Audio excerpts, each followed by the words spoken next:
లక్ష్మీనాథ సమారంభాం నాదయామున మధ్యమాం అస్మదాచార్య పర్యంతాం వందే గురు పరంపరాం. యో నిత్యమచ్యుత పదాంబుజ యుగ్మరుక్మ వ్యామోహద స్తతితరాణి తృణాయ మేనే అస్మద్గురోర్ భగవతోస్య దయైక సింధోః రామానుజస్య చరణౌ శరణం ప్రపద్యే. తత్ర తత్రాణ్యసాయుష్మన్ భవతా యద్వినిశ్చితం పుంసాం ఏకాంతతః Shreyas తన్నః శంసితుమర్హసి. In Srimad Bhagavatam, the sages of Naimisharanya inquired of the absolute good. They addressed the venerable sage Sri Shukhamuni. Tatra tatranya sayushman bhavata yad vinishchitam pumsam ekantatah shreyas tannah samshitumarhasi. Please explain to us in an easily understandable way what you have ascertained to be absolute and ultimate good, shreyas, for the people in general. In response, Sri Shukhamuni explains that the supreme dharma for all humanity is the practice of loving devotional service, bhakti, to the Lord. Savai pumsam paro dharmo yato bhaktir adhokshaje. Savai pumsam paro dharmo yato bhaktir adhokshaje ahaitukya pratihata yatatma suprasidati. Bhakti, which is unalloyed, loving, devotional service to the Lord, is the supreme dharma. And such devotional service must be unmotivated. That is, the only goal of bhakti should be Bhagavan. God is loved for his own sake and not just as a means. Such devotional service must be done with singleness of undivided love. Even as the devotee offers his infinite love to God, he becomes an object of equal love to God.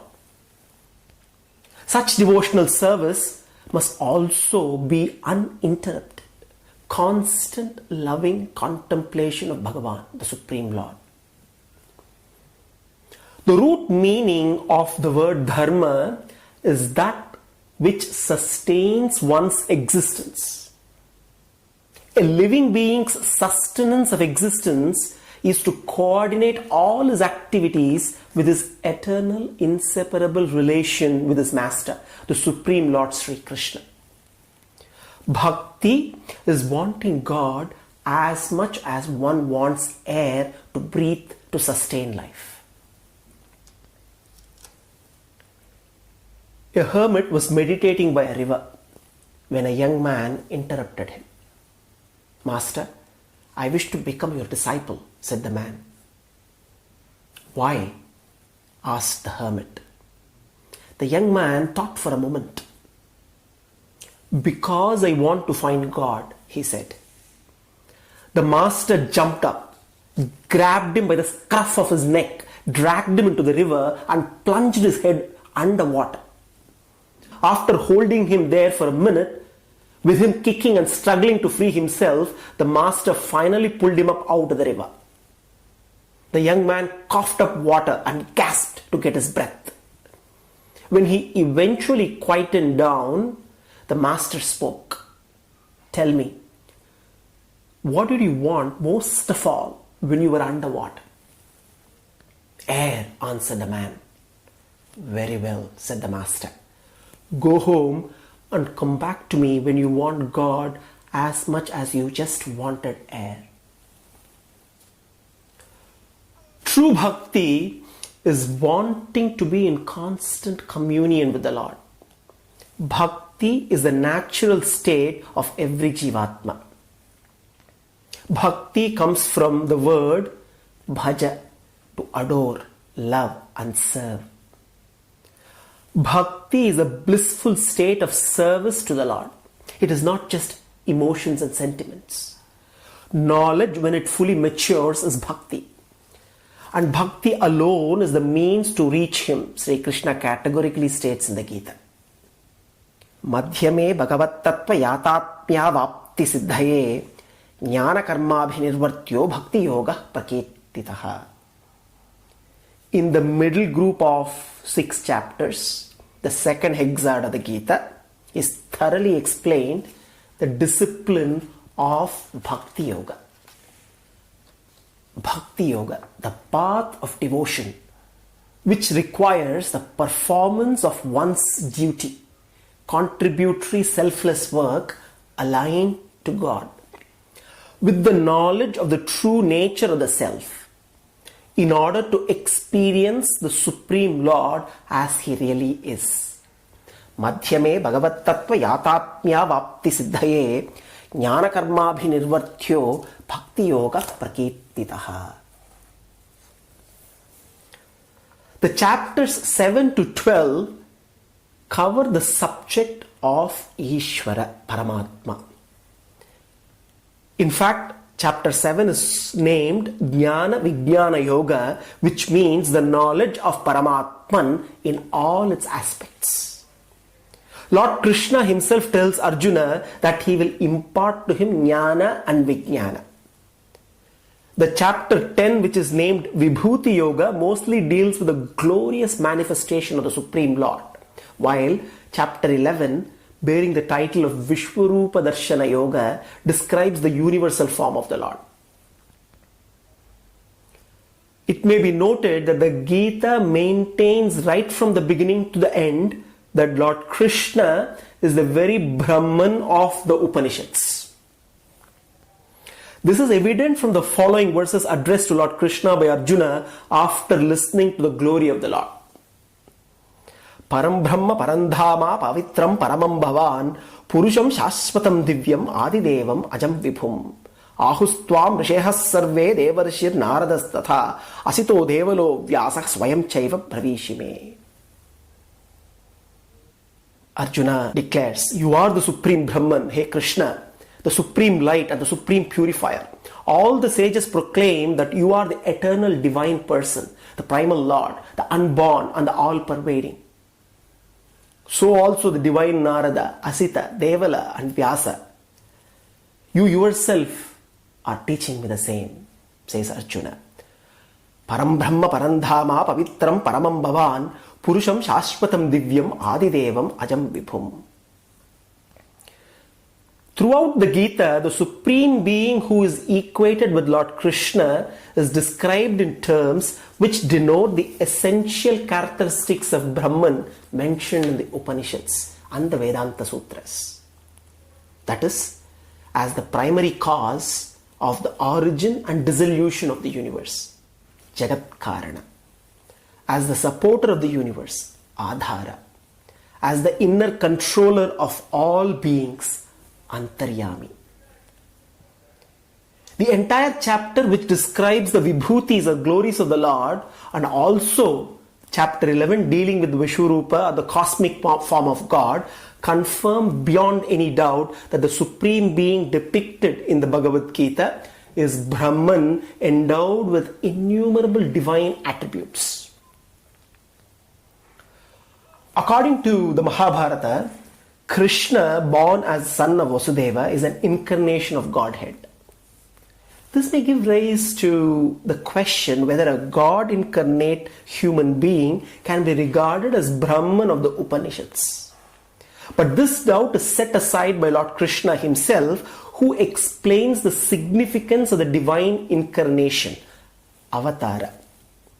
According to the doctrine of Avatara, of divine incarnation, mentioned in chapter 4, the Supreme Being, though unborn and of immutable nature, can manifest himself in a human or any other form out of his own will, as and when need arises to protect the pious and destroy the wicked.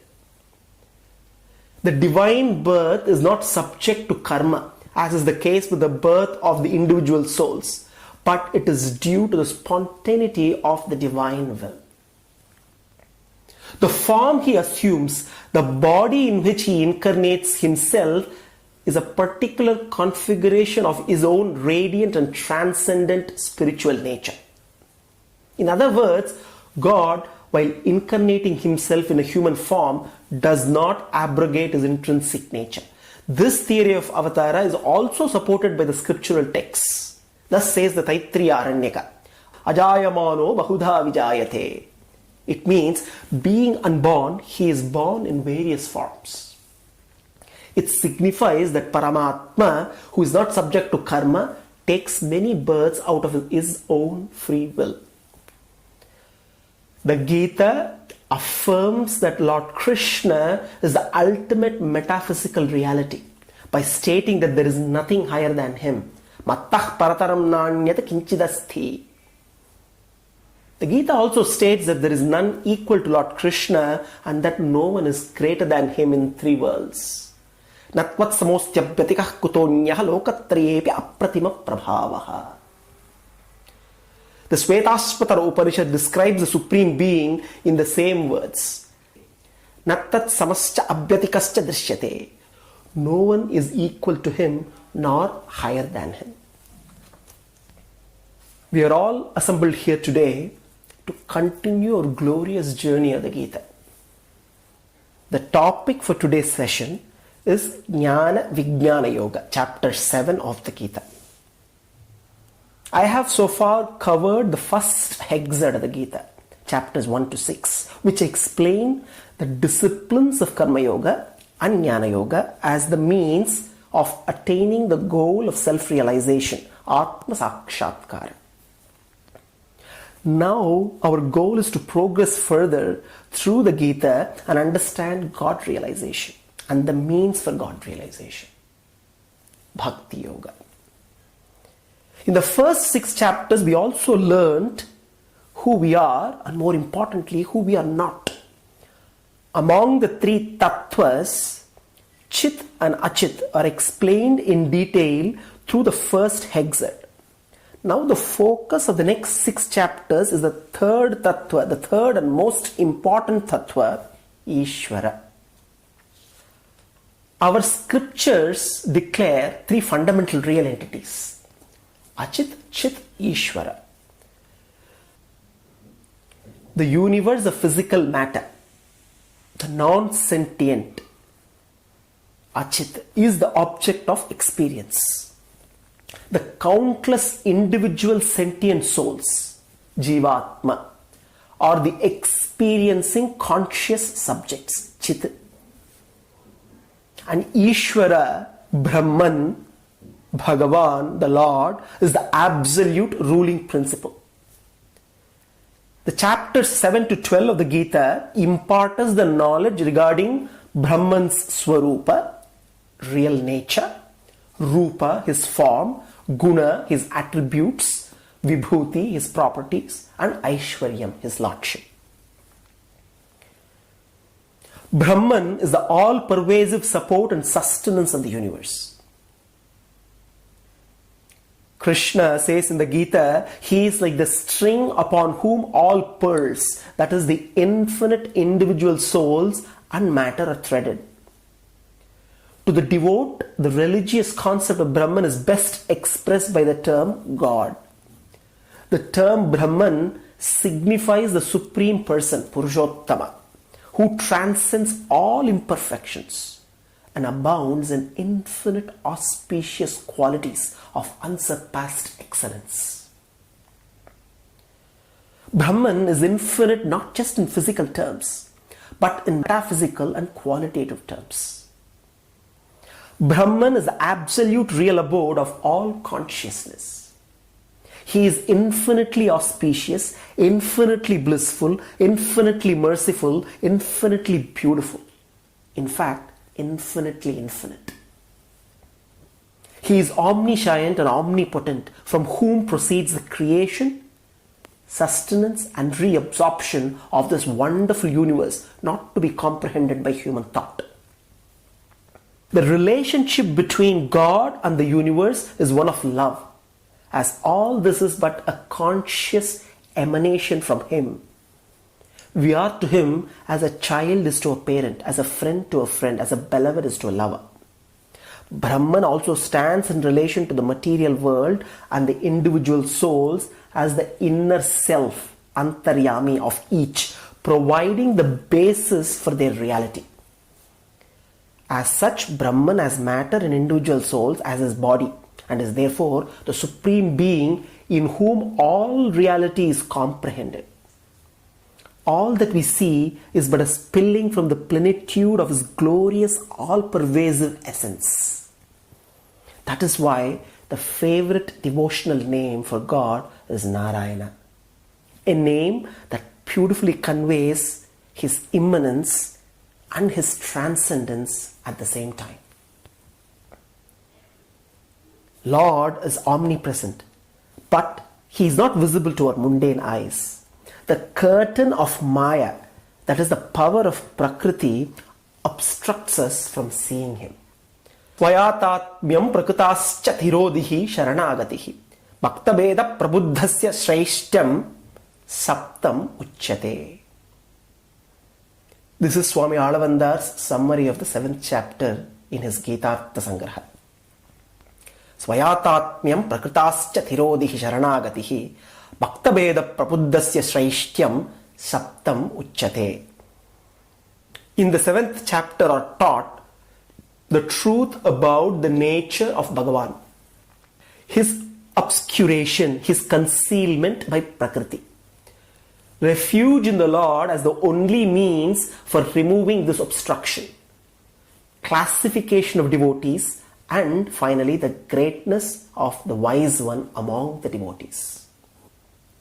Mayyasakta manah partha yogam yunjan madashrayah asamshayam samagram mam yathajñāsyasi tachrunu. The chapter begins with this beautiful verse. Mayyasakta manah partha yogam yunjan madashrayah asamshayam samagram mam yathajñāsyasi tachrunu. Hey Arjuna, due to your overwhelming love for me, you are unable to survive even a moment without experiencing my essential nature, attributes, glories and deeds. Experiencing me is your only sustenance, and you endeavor yogic contemplation with me as the sole object. Therefore, I shall teach you so that you can know me in entirety without a trace of doubt. Listen closely to me, says Sri Krishna. Mayyasakta manah partha yogam yunjan madashrayah asamshayam samagram mam yathajñāsyasi tachrunu. Mayyasakta manah. By virtue of its overwhelming love for Bhagavan, the mind is constantly engaged in the contemplation of his essential nature, attributes, glories and deeds, to the extent that it would disintegrate if it were to stop experiencing him even for a moment. The omniscient and omnipotent Lord then indicates the principal subject matter of his teaching and declares, knowing that nothing else would remain to be learnt relating to the essential knowledge one should have. Jnanam teham sa vijnanam idam vakshyam nyaseshataha yajñātvā neha bhuyonyad jñātavyam avasishyate. I, who am omniscient, will teach you in its entirety this knowledge along with the distinguishing knowledge.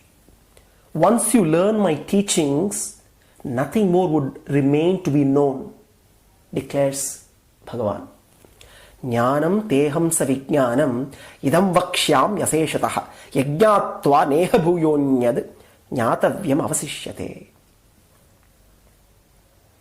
Characteristics based on which an entity can be known are called determining attributes, or swarupa nirupaka dharma, determining attributes. Having known the entity, the attributes we get to know thereafter are referred to as nirupita swarupa visheshanas. Thus the qualities like satyatva, jnanatva, anantatva, anandatva, amalatva, which provide us a basis for knowing the essential nature of Paramatma, are said to constitute the determining attributes.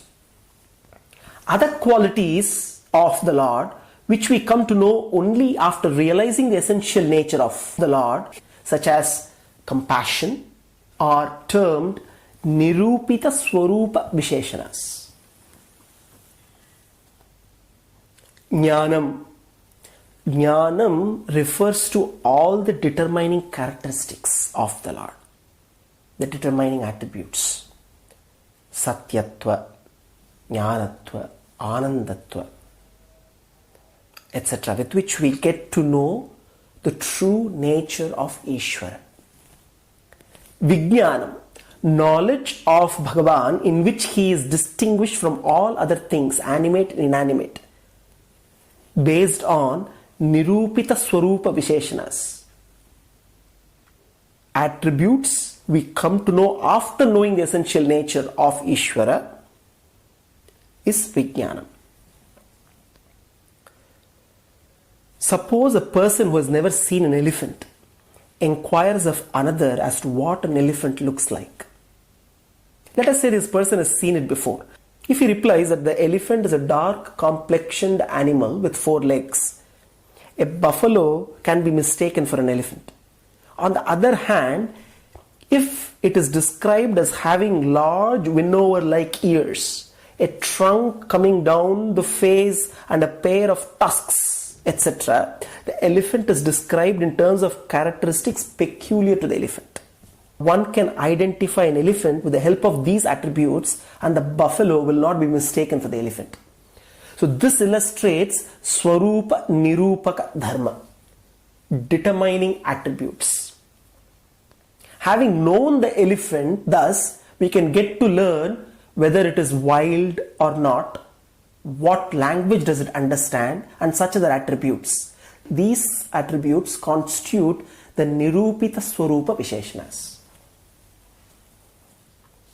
Jnanam, Vijnanam, knowledge, distinguishing knowledge. The Sandilya Vidya in the 3rd Adhyaya of Chandogya Upanishad declares Sarvam Kalvidam Brahma. The Sandilya Vidya in the 3rd Adhyaya of Chandogya Upanishad declares Sarvam Kalvidam Brahma. All this, the whole universe, is Brahman, Ishvara. When Brahman is known, when God is realized, the whole universe is known. Sarvam Kalvidam Brahma Tajjalaniti Shanta Upasita. All this is Brahman because all this originates from it, dissolves in it, and is sustained by it. One should meditate on it with calm mind. Sarvam Kalvidam Brahma Tajjalaniti Shanta Upasita. The expression Tajjalan as a compound word consists of 3 letters, Ja, La, An, which represent Jayata, originates, Liyata, dissolves, and Aniti, sustains. Tajjalan therefore implies Brahman as that from which the universe originates, that in which the universe is dissolved, and that by which everything is sustained. These are the 3 cosmic functions, key attributes of Ishvara. The statement Idam Sarvam Brahma is important to understand as it equates Brahman with the universe. Brahman is the universe in the sense that it is the inner self of all in the universe. Sarvatmaka. The 6th Adhyaya of Chandogya Upanishad commences with a dialogue between the sage Uddalaka and his son Shvetaketu. Utatam Adesham Aprakshyo Yena Ashrutam Shrutam Bhavati Amatam Matam Avijñatam Vijñatam Iti. Utatam Adesham Aprakshyo Yena Ashrutam Shrutam Bhavati Amatam Matam Avijñatam Vijñatam Iti. When his son Shvetaketu returns home after spending 12 years of study, the sage Uddalaka asks, "Did you inquire about that Adesha, that Brahman, that God who rules the entire universe by his command? That Adesha by which what is not heard becomes heard, what is not thought becomes thought, and what is not comprehended becomes comprehended. Utatam Adesham Aprakshyo Yena Ashrutam Shrutam Bhavati Amatam Matam Avijñatam Vijñatamiti." That by which What is not heard becomes heard. What is not thought becomes thought. And what is not comprehended becomes comprehended. Here Sri Krishna declares, Arjuna, I will teach you fully this knowledge regarding me in entirety, on knowing which there remains no other thing here that further deserves to be known. Jnanam teham savijnanam idam vakshyam yaseshatah yajñātva neha bhūyonyad jñātavyam avasishyate. Manushyanam sahasreshu kaschid yatati siddhaye yatatāmapi siddhānam kaschinmam vetti tattvataha. Krishna continues and says, Manushyanam sahasreshu kaschid yatati siddhaye yatatāmapi siddhānam kaschinmam vetti tattvataha. Yatatāmapi siddhānam kaschinmam vetti tattvataha. Among thousands of men, someone endeavors for the attainment of success. And even among those who endeavor and attain success, only someone knows me in reality, says Sri Krishna. Even though the knowledge of God is equivalent to the knowledge of all the things as pointed out by Krishna, still such knowledge of God cannot, as we are told here, be easily acquired. And it is therefore not as common among us men and women as it well deserves to be. It cannot be said that such knowledge is uncovetable. Its all-comprehensive power and great usefulness are against such a supposition. Who will not like to know that one thing by knowing which all things become known, and the guidance of conduct becomes known, and the guidance of conduct becomes easy and unerring? However, we have already learned that the attainment of success in the practice of yoga is no easy matter. In that success, there are two stages, so to say, which are respectively represented by self-realization and God realization. And that the attainment of God realization, which belongs to the higher stage of yogic success, even rarer or more difficult than the attainment of self-realization. We know also that the endeavor to prove the existence and reality of God by the ordinary processes of logical rationalization is never very successful, even as a feat of reasoning. In respect of this question of God knowledge, there are persons who, like the astronomer of a story I have heard, are prone to declare that they have seen, surveyed minutely and plotted completely every part of the universe with the aid of their powerful telescopic vision, and that nevertheless they have not themselves seen God anywhere in the universe. This is like examining every part, every nook and corner of a mighty and majestic mansion as it stands above the surface of the earth, and then declaring emphatically that it has no foundation, inasmuch as no such thing falls within the field of the observer's observation. To be able to see the hidden foundation, it is necessary to dig up and remove, at least to some extent, the earth which hides it from our view. To be able to see God, who is, as it were, the hidden foundation of the universe, special effort is similarly necessary for the removal of the obstacle which obscures the vision of man. Or, as it is sometimes put, the eye of faith has to be opened in addition to the eye of reason, if man is to succeed in his search for God, as to find him, and without any doubt whatsoever. It is often found, unfortunately, in ordinary experience, that the clearer and more effective the eye of reason is, in the case of a person, the greater the chances of it tending to blind his eye of faith. The combination of the seeing eye of faith with a clear coordinating eye of reason is generally very rare and uncommon. Nevertheless, without such a combination to help him on, man cannot easily rise from nature to nature's God and realize that he is one unifying power. underlying the universe and forming at the same time the life and support of everything that lives and moves in it. To arrive at the knowledge of God even in this manner is indeed far from easy, and very naturally many will not try to obtain such knowledge. And among those that do try, only a few can have any chance of success in getting a glimpse of the reality and greatness of God. Manushyanam sahasreshu kaschid yatati siddhaye yatatam api siddhanam kaschin mam vetti tattvataha.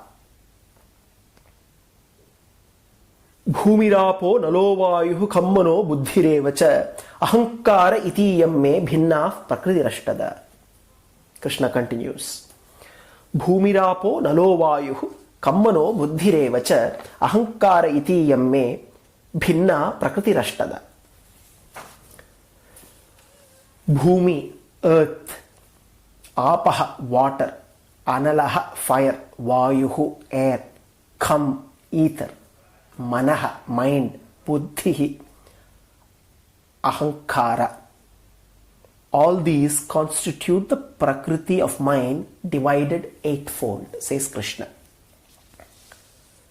Bhumirapo nalovayuhu kammano buddhirevacha ahankara iti yamme bhinna prakritirashtadha. This verse refers to the non-sentient physical universe, which is evolved out of the primordial cosmic matter, Mula Prakriti, and its evolutes.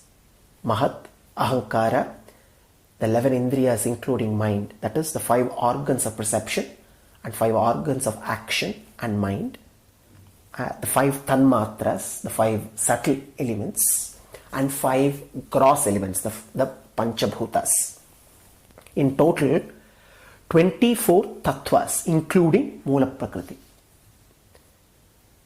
Mula Prakriti, Mahat, Ahankara, the 11 indriyas, including mind, the 5 tanmatras, and the Panchabhutas, all together make up the 24 tattvas. All these are regarded as Prakriti in a general sense, since they are all modifications of Prakriti. While this verse here mentions only Prakriti and 7 evolutes, we have to understand that the reference is being made to all the 24 Achit Tattvas. Later in chapter 13, Krishna is going to enumerate all the 24 evolutes out of which the physical universe is evolved. Apareyam itastvanyam prakritim vidhi me param jiva bhutam mahabaho yedam dharyate jagat. Krishna says, this is my lower prakriti. Know the other prakriti of mine, which is higher than this, which are the sentient souls by which this entire universe is supported. The para prakriti, which is described as jiva bhuta, refers to the sentient jivatma through which the universe is sustained. Jiva bhutam mahabaho yayedam dharyate jagat. So the two fundamental entities owned by Bhagavan constitute the whole of the universe. They are matter and spirit. Neither is unreal and neither is derived from the other. Both are real and are the two root principles of all creation. Between them, spirit, the Jivatma Samuha, the aggregate of all individual souls, forms the higher Prakriti, and the material principle is the lower. These two principles of reality belong to God and they constitute His twofold Prakriti, His twofold powers, His twin attributes with which He works in His cosmic manifestation. All creation proceeds from these basic factors, and those factors proceed from the Lord. It is this assertion of their belonging to God that constitutes a central affirmation here. We need to understand that all sentient beings, the infinite individual souls, and all the insentient entities, the infinite universe of matter, are organically related to God in the same way as an essential attribute is related to its substance. While a substance and its attributes are distinct, the two are integrally related, and as an integral complex whole, it is one. Thus, the oneness of ultimate reality that is declared in all our scriptures, Krishna here clearly points out, is to be understood not in the sense of absolute identity, but as an organic unity. In other words, Brahman, Ishvara, Bhagavan, God, as organically related to Chit and Achit, is one ultimate reality. As Sri Krishna declares, he has twin inseparable properties, one of lower nature, Prakriti, matter, and the other of higher nature, the sentient souls. And all of God's creation has its source in these two natures. The Chandogya declares, Sadeva Saumya Idamagramasid Ekameva Advitiyam. Sadeva Saumya Idamagramasid Ekameva Advitiyam. Idam, the universe of name and form. Idam, the universe of names and forms. Agre, prior to creation. Sadeva Asit was Sat or Brahman only. Sat here stands for Brahman, Ishvara. Sadeva Saumya Idamagramasid Ekameva Advitiyam. Swami Ramanuja beautifully explains the significance of this crucial statement. Prior to creation, this manifested universe with name and form was in an unmanifest state, without names and forms. Ekameva, one only. It was without having anything else as its ground. Advitiyam, without a second. It existed with Sat or Paramatma. This is a Karanavakya, statement made to explain the fact that Brahman is the cause of the universe. The word Ekameva emphasizes the state of unmanifest form, Ekavastha or Sukshmavastha, state of unmanifest form. Brahman, with Chit sentient and Achit insentient as its inseparable attributes, properties, is the one ultimate reality. In the causal state, Brahman is one organic whole associated with his inseparable properties of insentient matter and individual souls in their subtle state. Sukshma Chidachit Visishta Brahman. This is the causal state. Ekameva, the one Brahman, is the material cause of the universe. Advitiyam signifies that other than Brahman, which is the material cause, Upadana Karana, there is no other causal factor such as instrumental cause. Brahman is also the instrumental cause, Nimitta Karana. Brahman is the material cause and instrumental cause, Upadana Karana and Nimitta Karana. After teaching that Sat or Brahman is the cause of the universe, the Upanishad proceeds to describe the process of creation. Tadaikshata bahusyam prajaye yeti. Brahman willed, may I become many. Tadaikshata bahusyam prajaye yeti. Creation is the process where Brahman, with its twin properties, with its twin attributes of Chit and Achit, in a state of non-differentiation, unmanifest state, devoid of any names and forms, becomes Brahman with its twin properties of Chit and Achit in a state of differentiation with an infinity of distinction in names and forms. Sthula Chitachit Visishta Brahman. The cause is Sukshma Chitachit Visishta Brahman. The effect is Sthula Chitachit Visishta Brahman. Cause and effect are the different states of the non-dual Brahman. The cause of the universe and the created universe. Cause is the cause of the universe, the material cause and the instrumental cause. The effect is the created universe. Cause and effect are the different states of the non-dual Brahman qualified by the twin attributes of Chit and Achit. Brahman, the Supreme Lord, remains changeless. It is his twin attributes the twin properties of Chit and Achit that transform from an unmanifested state to a manifested state of infinite names and forms, the created universe. Bhumirapo nalovayuhu kammano buddhirevacha ahankara iti yemme bhinnaf prakritirashtada apareyam itastvanyam prakritim vidhime param jivabhutam mahabaho yayedam dharyate jagat. Now Krishna continues and declares, Mattah parataram nanyat kinchidasti dhananjaya maisarvam idam proktam sutre maniganaiva. Mattah parataram nanyat kinchidasti dhananjaya maisarvam idam proktam sutre maniganahiva. Krishna declares, there is nothing whatever that is higher than me. All this is strung on me as rows of gems on a string. This is a very important verse that establishes the supremacy of Paramatma and his relation to the universe. Mattah parataram nanyat kinchidasti dhananjaya maisarvam idam proktam sutre maniganahiva. Like a collection of gems on a string, the whole of this universe is strung on God. The simile given here appears to be appropriate in every way.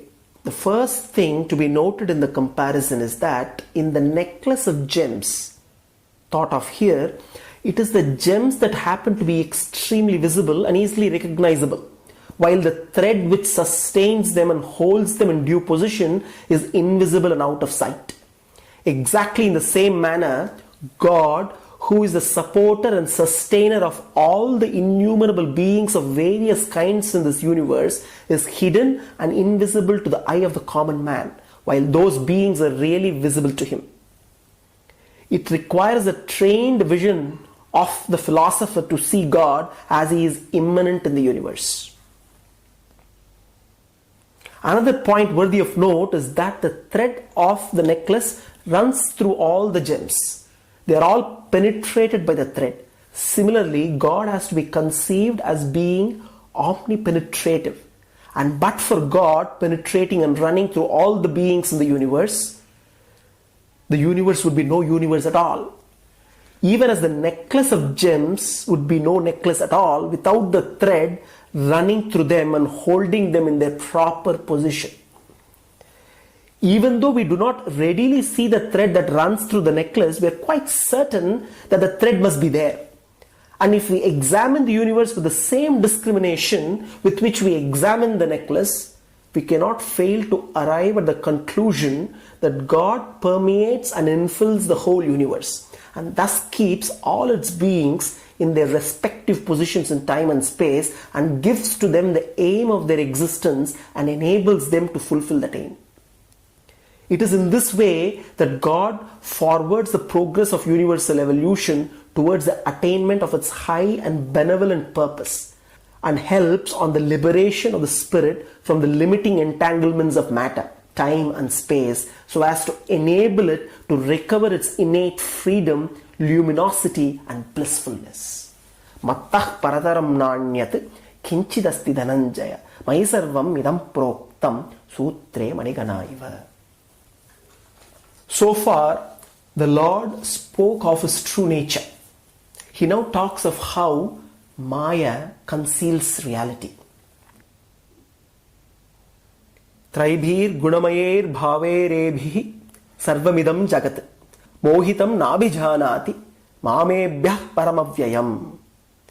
Traibhir gunamayer bhaverebhi sarvamidam jagat mohitam nabhijanati mamebhyah paramavyayam. Why the people in this universe fail to know the true glorious nature of Bhagavan? Sri Krishna explains, this entire universe being deluded by the three gunas of Prakriti does not recognize me, who is above them and imperishable. The Prakriti constituted of the three gunas is described as divine Maya by the Lord. Daivi Hyesha Gunamayi Mamamaya Duratyaya. This divine Maya of mine, consisting of the three gunas, is hard to overcome, says Krishna. The term Maya is employed for the first time in the Gita. What does it denote? It is stated to be divine. Daivi. Daivi hyesha gunamayi mama maya turatyaya. It is stated to be divine because it belongs to Bhagavan. Krishna says mama maya. It is God's power. Therefore, Maya cannot be principle of illusion. The word Maya in the verse is used for the effects of the three gunas because it has got the power of generating wonderful effects. Possessing the three gunas, Prakriti is the cause of wonderful deeds. Hence it is spoken of as Maya. Maya does not mean false. In the verse from Ramayana, Janakasya kule jata Deva Mayeva Nirmita. It is said that Sita Devi is wonderful like Deva Maya. Similarly, a passage in Vishnu Purana states that Shambhasura dispatched his Maya Sahasram. That is wonderfully created weapons, 1,000 strong, to kill Prahlada. And the Lord's discus foiled them all. Tena Maya Sahasram Tat Shambarasya Shugamina Balasya Rakshata Deham Ekaikashyena Suditam. Maya Sahasram refers here to the cluster of weapons of wonderful power. So it is to be noted that Maya does not stand for Mithya, false. The Prakriti called Maya screens from us the essential nature of the Lord who is omnipresent. It causes perverse thinking such as false identification of the self with the body. So, what is the means for deliverance from this Maya? How to overcome this Maya? Krishna says that the only way of overcoming this Maya is to seek refuge in the Supreme Lord, to seek refuge in Him. Mamevaye prapadhyante mayametam tarantite. Mamevaye prapadhyante mayametam tarantite. Those who take refuge in me alone cross beyond this Maya, says Krishna. Devi hyesha gunamayi mama maya duratyaya mamevaye prapadyante mayametam tarantite. Indeed, this deluding thing belonging to me, which is markedly characterized by the gunas, is divine and difficult to get over. Those who take refuge with me entirely, they cross beyond this delusion, says Krishna.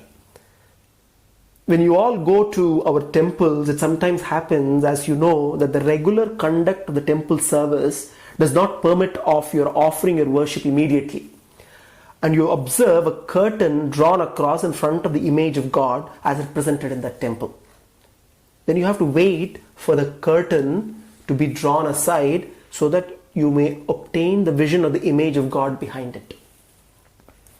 If you were on this side of the curtain, you did not realize that the divine object of your worship was on the other side of it, and that it was your duty to offer your worship to that object, then you would surely not wait to have the curtain drawn aside. The fact that you wait, often for long, patiently, is due to your knowing that the divine object of your worship is really behind the curtain, and that it is your bounden duty in life to be entirely devoted to God. Now imagine that God, who transcends Prakriti and is above its three qualities, the three gunas, is like the image of God behind the curtain in our temples. So long as you have no faith in God and are not devoted to Him entirely in sincerity and in earnestness, Prakriti is certain to act as the blinding wall of Maya, shutting off the vision of God from you and making you feel that the wall is truly the ultimate boundary of all knowledge and of all reality. But as soon as you come to know that the blinding power of Prakriti is altogether due to delusion, the material universe and all its well-ordered wonders assume a very different aspect and enable you to see the glory of God. When nature becomes to you the revealer of God in this manner, your progress from nature to nature's God is effected easily and as a matter of course. That is why Sri Krishna says that those who take refuge with God entirely manage to cross beyond the delusion of Maya. To them, the curtain of Prakriti is drawn aside and the glory of the vision of God shines before their eyes in all its benevolent splendor and mighty magnificence. But all do not take recourse to the Lord. So therefore, Krishna points out that the evildoers who are foolish, the lowest of men, those deprived of knowledge by the power of Maya, do not seek refuge in Paramatma. Only the men of good deeds worship God. And these devotees are classified into 4 kinds.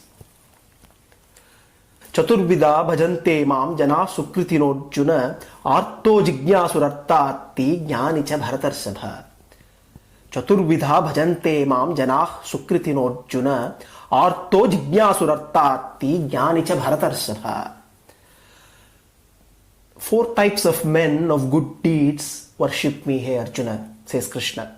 These are the men in distress, the seekers of knowledge, the seekers of wealth, and the men of wisdom who have knowledge of God. Chaturvidha bhajante mam janah sukritinojjuna arto jignasurartati jnanicha bharatarsabha. The word artha means one who has lost his position and wealth and who wishes to regain the same. Artharthi is the one who is desirous of acquiring wealth which he does not already possess. Artha, Artharthi, 2 kinds of devotees. Jignasu is one who is desirous of realizing the Jivatma in its true nature as disassociated with the body. Jnani is one who knows that Paramatma is the most desired object of attainment, and after realizing that the vision of the Jivatma is not an end in itself. Jnani is one for whom Bhagavan is both the means and the goal. Artaha, Artharthi, Jignasu, Jnani. 4 types of devotees. Chaturvidha bhajante mam janah sukritinojjuna arto jignasurartati jnanicha bharatarsabha.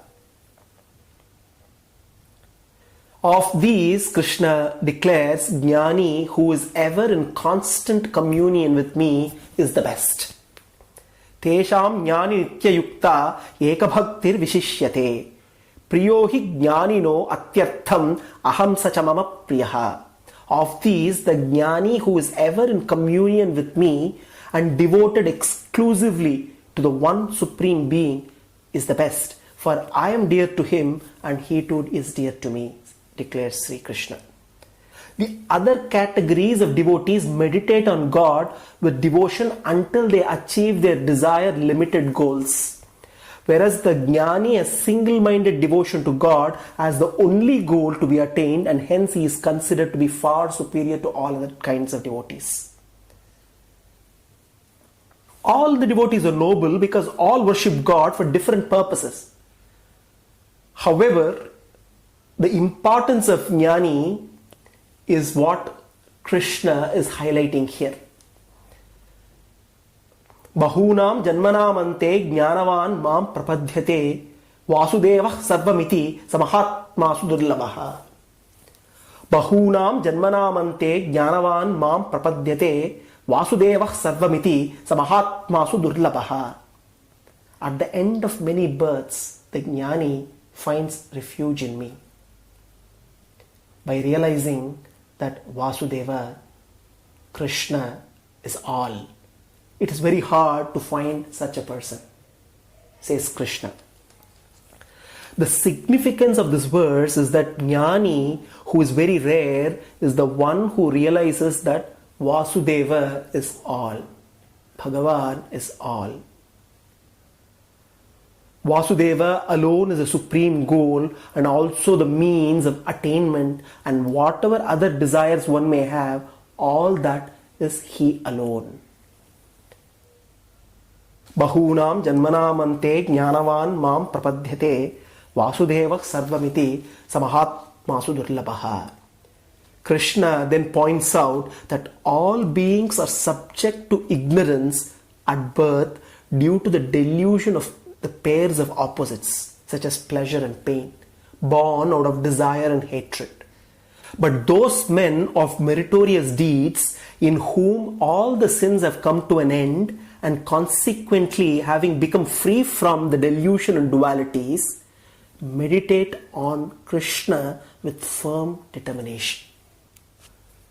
Param Brahma Parandhama Pavitram Paramam Bhavan Purusham Shashvatam Divyam Adidevam Ajam Vibhum. With this I conclude Jnana Vijnana Yoga, the chapter 7 of the Gita. Svayatatmyam prakritascha thirodhihi sharanagatihi bhaktabheda prabuddhasya shraištyam saptam uchyate. In the 7th chapter are taught the truth about the nature of Bhagavan, his obscuration, his concealment by Prakriti. Refuge in the Lord as the only means for removing this obstruction. Classification of devotees, and finally the greatness of the wise one among the devotees. Sriranga Mangalanadim Karunanivasam Sri Venkatadri Shikaralaya Kalameham Sri Hastishaila Shikarojjvala Parijatam Sisannamami Sirasa Yadushaila Deepam. Om Tatsat Sarvam Sri Krishnarpanamastu.